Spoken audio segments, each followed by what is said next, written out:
Have you ever woken up to find your computer screen locked with a message demanding thousands in Bitcoin? Well, that's exactly what happened to Catherine, a small business owner I worked with last year. Her entire life's work gone in an instant. So stay with me today as I reveal how this cyber nightmare nearly destroyed her business and, more importantly, how you can protect yourself from becoming the next victim. What are the 7 warning signs that your computer has been hacked? I'm going to answer that today.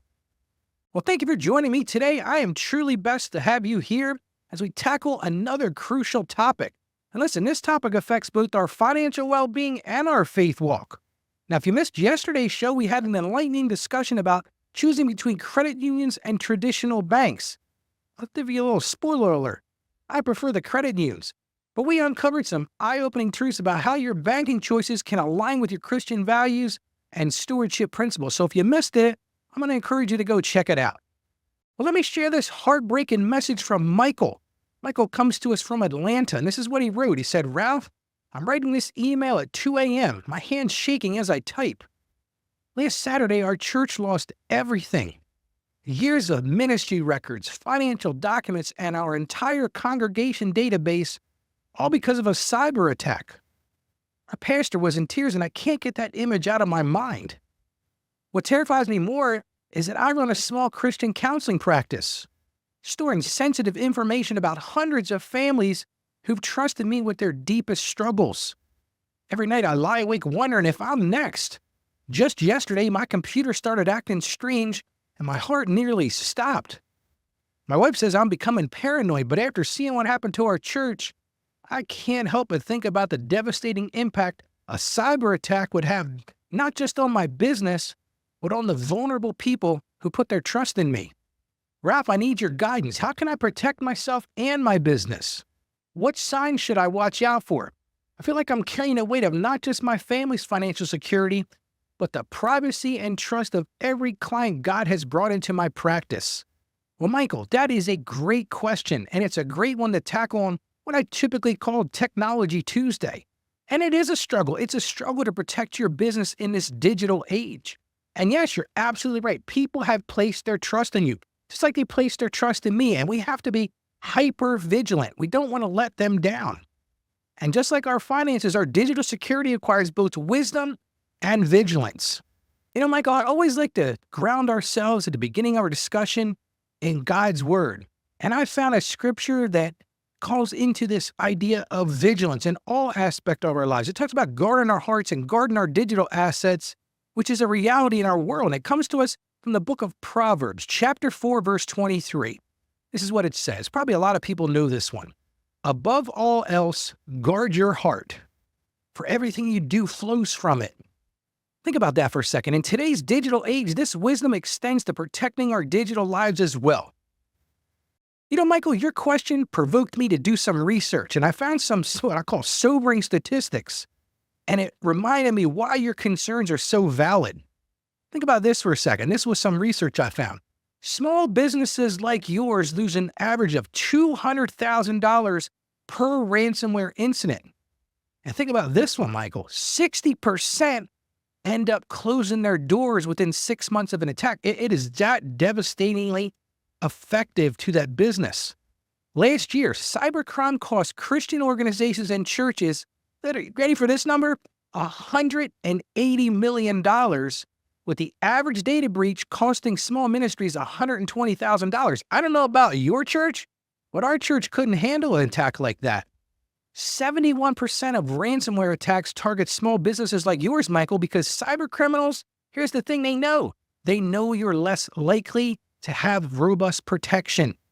And here's one of the things you alluded to, Michael, the psychological impact. You said you do counseling. What about this one? It's devastating.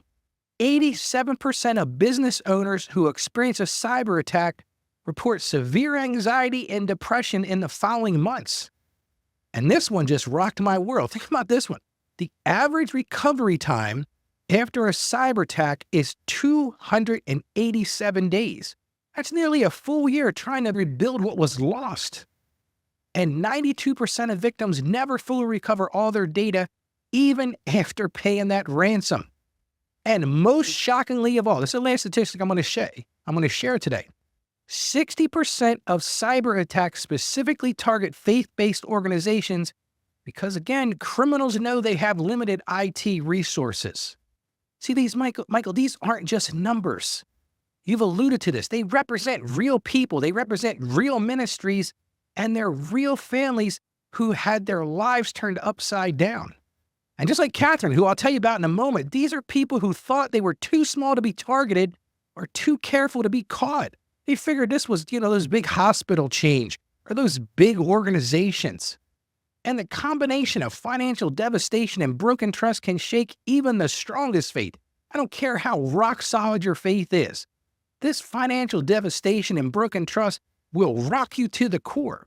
And that's why we've got to approach this topic with the practical wisdom and spiritual discernment. So let me tell you about Catherine.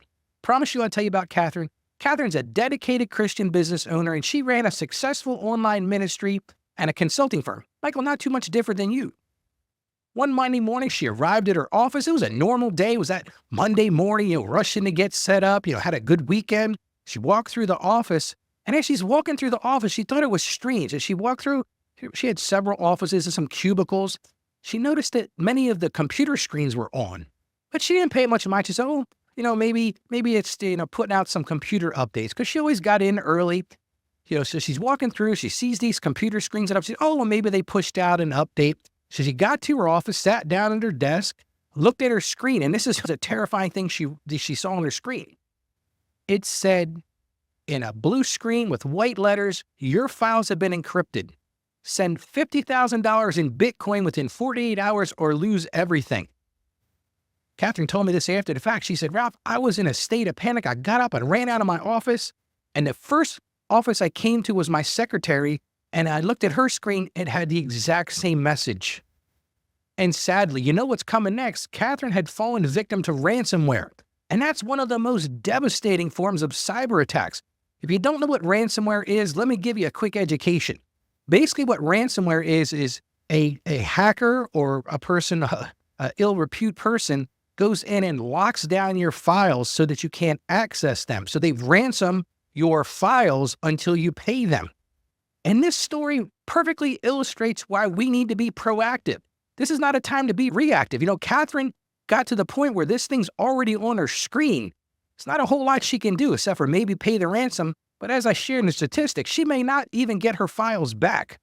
So I thought today I would share 7 warning signs that might tell you that your computer's been hacked so you can do something about it before it's too late. So I hope you can keep up with me. I'm going to take some notes here. But the first one is this. If you've got unexplained slow performance. And after talking to Catherine, she said, "Ralph, I noticed that my computer was getting sluggish weeks before the attack." But she just figured, I was busy during the day. I kind of brushed it off. We've had these computers for a while. I figured it was just normal wear and tear. So here's the thing Catherine said to me afterwards. She goes, if you know anybody that's experiencing this sluggishness or slow performance, don't make the same mistake I made. Look into this. So that's the first one. Unexplained slow performance. Now, you could reboot your machine. You could look at those type of things. But if it continues to be a sluggish performance, then you need to do something about it. Number 2, strange pop-ups. Even with ad blockers, Catherine said she started seeing unusual advertisements. And these weren't just annoying, they were signs of a malware infection. She learned that after the fact when she brought in an IT team to help her. So if you're seeing these strange pop-ups, even if you've got ad blockers turned on, do something about it. So that's number 2, those strange pop-ups. Let's look at item number 3, and that's programs starting automatically. Now, some people have programs, like on my Mac here at the office, I have certain things that automatically run when I restart. Now, truth be told, I don't restart my Mac very often. But if you're running a PC or you're running a Mac and you all of a sudden notice new programs appearing and running without your permission, it's usually a pretty good sign that there's a problem. And here's the thing. She found out that certain software would just open on its own. And she kind of put it to the side. She goes, well, maybe it was running an update or something like that. So number 3, if you're seeing programs starting automatically, that is a sure sign that you've got a problem. Number 4, unauthorized password changes. And after the fact, Catherine said, my staff started reporting login problems weeks before the attack. They would come to her and say, Catherine, I don't understand. I usually use this password, and unfortunately, they had some bad password policies, and we'll talk a little about that later. But that was a sure sign that someone was already in their system. Somebody had already entered their garden and they were planting all these terrible bugs all around their system. So if you're getting reports, even yourself, of unauthorized password changes, it's time to take a look. Number 5, missing files or changes to files. And Catherine said, again, Ralph, after the fact, I remember that I was having issues with documents. She said I'd be working on a Word document and all of a sudden it would disappear. And then when I open it back up, everything seemed like it was in order, but something just didn't seem right. And she said others in her organization were talking about, they would share files and all of a sudden these documents would disappear, but then magically they come back. If you've got a situation where documents are disappearing or being modified, like they're making weird changes to the formats or something like that, that's something you don't want to ignore. Number 5, if you've got those missing files or changes to files, look into it. Number 6, if you've got unusual network traffic. Now, this one you might not see, it might not be as obvious, but Catherine said in her particular organization, everybody around the water cooler at lunch was complaining about how slow things were on the network. And they just figured, well, it's internet traffic. Maybe there's a lot of updates going on, but if you see unusually slow work on your network or even on your computer, if it seems to just be taking forever to do stuff, report that. Look into that because that could be a sure sign of trouble. Number 7, this one is the big telltale sign, and that is disabled security programs. If you've got antivirus programs that stop working or can't be updated, most of the time you're going to find that's because they've been infected with malware or somebody's disabled them. So those are the 7 things. Let me go over those again. Number 1, unexplained slow performance. Number 2, those strange pop-ups. Number 3, programs starting automatically. Number 4, those unauthorized password changes. Number 5, those missing files or changes to files. Number 6, they reported an unusual network traffic. And number 7, disabled security programs. And Catherine shared with me, she said, Ralph, looking back after the attack, I missed all of these critical signs. And listen, I'm going to share some great prevention tips, but first, let me ask you this. Has today's topic made you think about your own computer security? Do you know others who could benefit from this vital information? Well, I'm going to ask you for a huge favor. I'm going to encourage you to share the show today, and there's some easy ways to do it. Here's a couple things you can do. You could send a text. Just text the link askralph.com. Pick 3 of your friends who are looking to improve their finances or maybe have those computer issues and just text them the link. AskRalph.com and say, hey, here's something you should check out.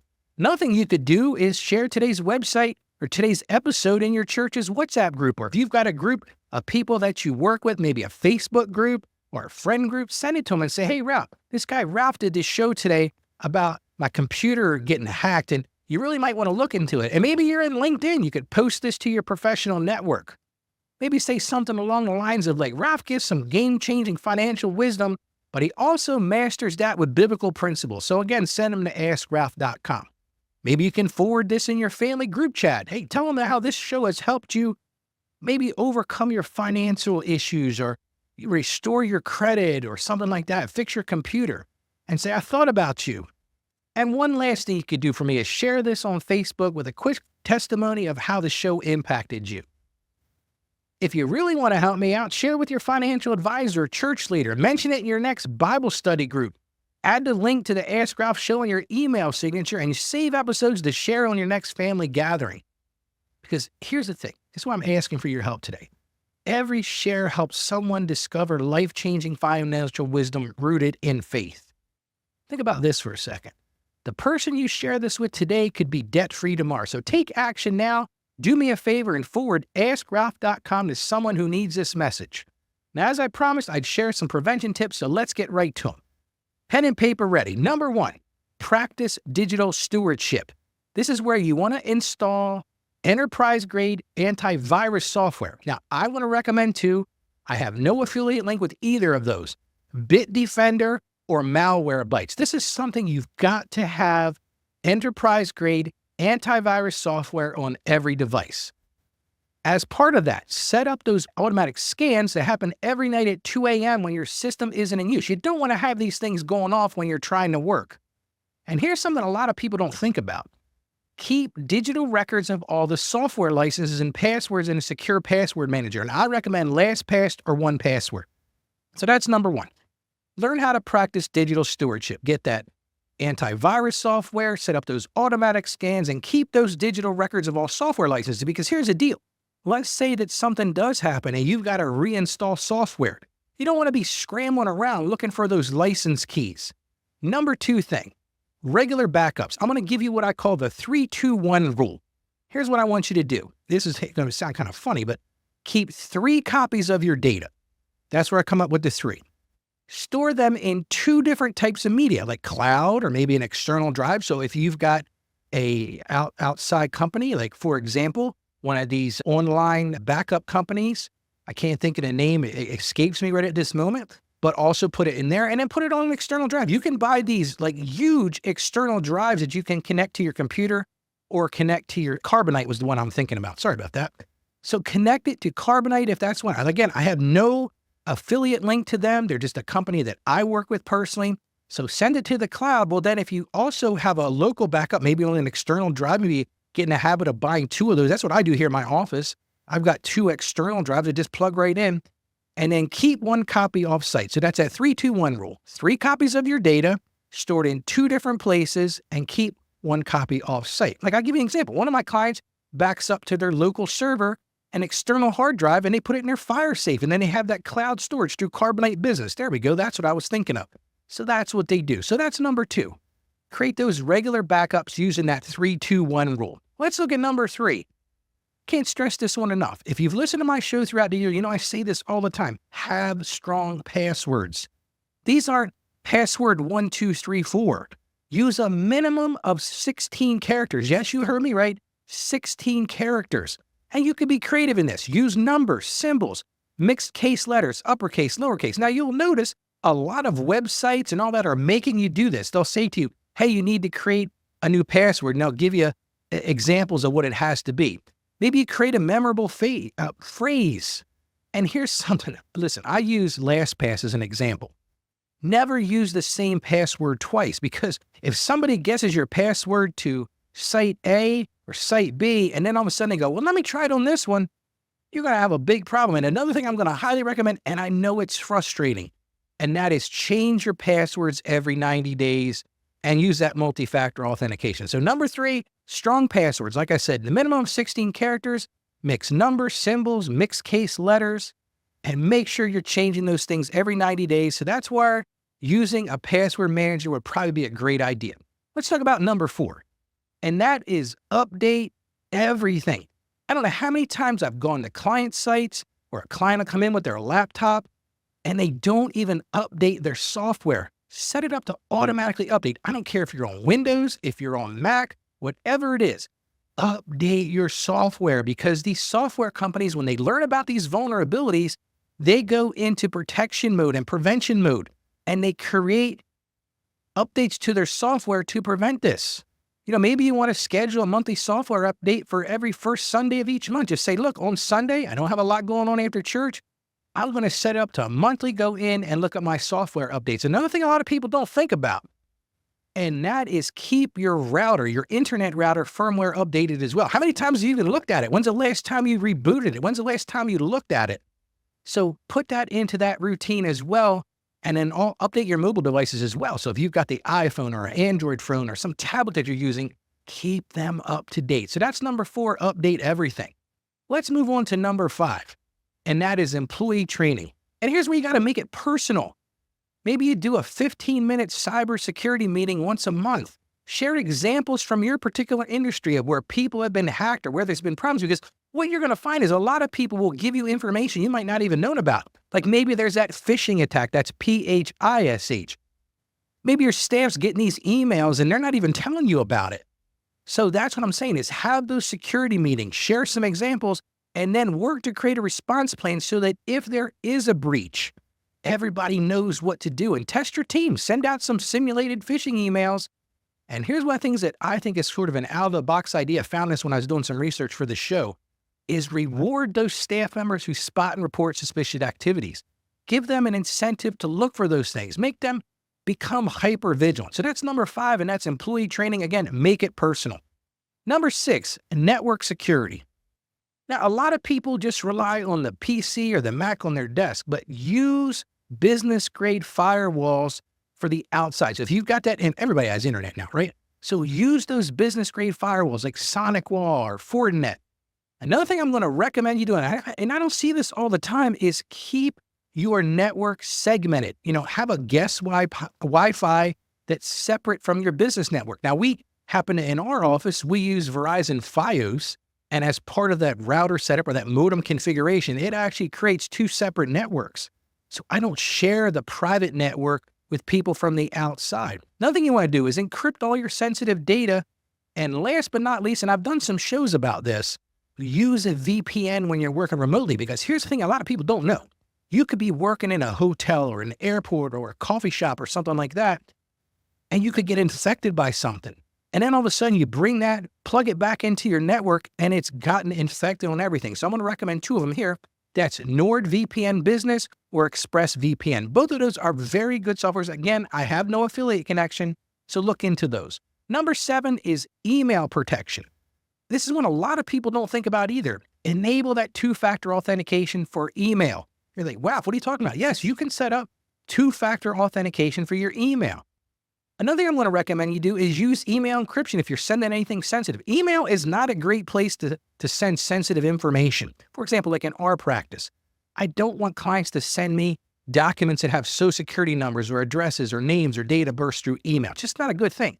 We have a private portal system. We use a product called SmartVault where they can upload those things in a secure environment. And here's another thing. Say this to all your staff members. Never, ever open attachments without scanning the attachment with some kind of antivirus or anti-malware software. And listen, if you don't know who this is coming from, don't open it at all. I bet you it's 3 or 4 times a week our email system catches these things. And here's another thing you can do if you're uncertain at all. Verify unusual requests with a phone call. It just takes a minute, make a phone call and say, hey, Joe, did you just send me this document? Oh yeah, Ralph, I sent you this document, so-and-so. I didn't have time to upload. Okay, then you know where it's coming from. Another thing you want to do, number 8, and this last on my list, is what I call financial safeguards. Now, this isn't about necessarily computer hacking, but if you are in a business where you do bank transfers, one of the things I'm going to highly recommend you do is set up dual authorization for all bank transfers over a certain amount. I'm picking $1,000 today. Use separate computers for banking and general work. Now, a lot of people won't do that, but if you're going to be doing a lot of work on the bank, maybe you have that computer separate from your general work. Monitor your accounts daily. Keep an eye on what's going on. And here's one thing that all people should have. We talk all the time about that emergency fund. If you're a business owner, if you have a small business, and even if you're a personal thing, I think it's fair to do this too. Keep a separate emergency fund specifically for cyber incidents. Now I'm going to share another thing. In my accounting practice, about 2 years ago, I started actually buying cybersecurity insurance, because I saw that on the horizon, this is going to be a huge issue, and it would just take one attack. And think about that.